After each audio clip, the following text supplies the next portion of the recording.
irregular sa trabaho, then magtataas ng sahod at karapatang mag-union ng mga manggagawa. Yun ang ating laban. Ang problema, marami ng laban kami nilusan, marami ng panalo, kasama ng KMU at iba pa mga federasyon sa ating bansa. Ang dami na ng panalo kasi nagsimula ang sahod nun. Sino bang kaedad ko ito? Kanino? Baka kaedad ko kayo. Ang sahod ng mga manggagawa noong 1976 ay 8 pesos, tama? 8 pesos sa Aris noong 1976. 8 pesos. Kaya mababa, as a presyo ng bilhin, laban kami ng laban, nananalo. Ang problema, hindi pa namin natatanggap yung aming panalong dagdag na sahod, tumataas ng presyo ng bilhin. Laban ulit. Taas ulit ang presyo ng bilhin. Wala nang katapusan laban to. At tapos ganyan din ang istorya ng mga magsasaka. Tagal-tagal nilang kahilingan na magkaroon sila ng lupa, sariling sasakahin, hindi nila may pagtagumpay. No? Hanggang sa, kung ganyan ang mangyayari na ang laban pala ng mga sektor, pagkakapanalo na babawi, no?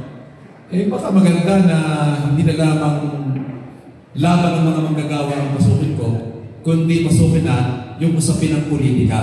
Mukhang ang problema natin, nag-usap kami ng Kerubin kanina, natukan sa linya, na hindi lang pala korupsyon ang problema sa iba. Ang problema pala, sabi ni Kerubin, ay yung toktok ng ating gobyerno. Yung, pag sinabing toktok, Malacanang, President at Vice President, Senador, Congressman. Yun ang toktok ng ating pamahalaan. Nandiyan daw dahil silang gumagawa ng batas, silang gumagawa ng program, ng policy, saka ng budget. Sila na pinatutupad sa buong bansa.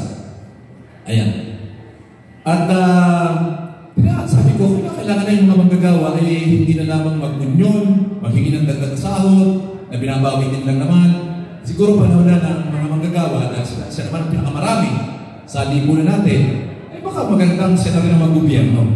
Ano, sila maging senador, sila maging congressman, at sila gumawa ng batas para sa kanila, at hindi yung mga mayayaman ang gagawa ng batas na hindi naman naintindihan yung problema natin. Hindi naman nila problema yung problema natin.